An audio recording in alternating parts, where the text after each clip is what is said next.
વાવ-થરાદ જિલ્લાના ભાભર ખાતે બની રહેલા નવીન હાઈવેના કામ માટે ગેરકાયદેસર દબાણો હટાવવાની કામગીરી હાથ ધરવામાં આવી હતી। ભાભર ગાય સર્કલથી દિયોદર શ્રીરામ સર્કલ સુધીના દબાણો પોલીસ બંદોબસ્ત વચ્ચે દૂર કરવામાં આવ્યા હતા। આ કામગીરી સવારથી સાંજ સુધી ચાલી હતી, જેમાં ભાભર નગરપાલિકાના ચીફ ઓફિસર, ભાભર મામલતદાર અને માર્ગ અને મકાન વિભાગના કર્મચારીઓ હાજર રહ્યા હતા। ભાભર શહેરના ટ્રાફિકથી ભરચક વાવ સર્કલ પર દબાણ હટાવવાની કામગીરી શરૂ કરવામાં આવી હતી।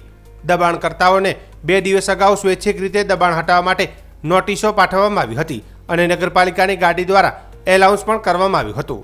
ગેરકાયદેસર દબાણો જેસીબી મશીનથી હટાવવામાં આવ્યા હતા। આ કામગીરી જોવા માટે મોટી સંખ્યામાં લોકો ઉમટી પડ્યા હતા।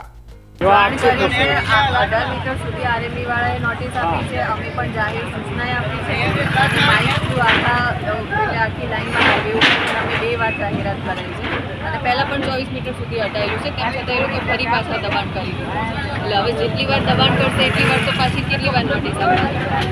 એટલે આ વખતે અમે છે ને 18 મીટર સુધી તો કરવાનું છે, પણ 18 મીટરની જે હદમાં હતા એ લોકો પછી પાછળ જતા રહ્યા છે, તો પછી એ પણ હટાવવું તો પડશે, એટલે અમે એ પણ હટાવવાનું છે।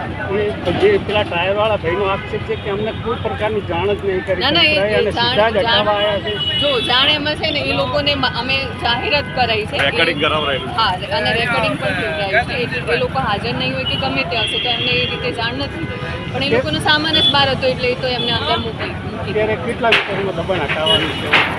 અત્યારે આમ તો 18 મીટર સુધી એકદમ ક્લિયર કરવાનું છે અને 24 જે ફરી પાછા દબાણ થઈ ગયા છે એ પાછા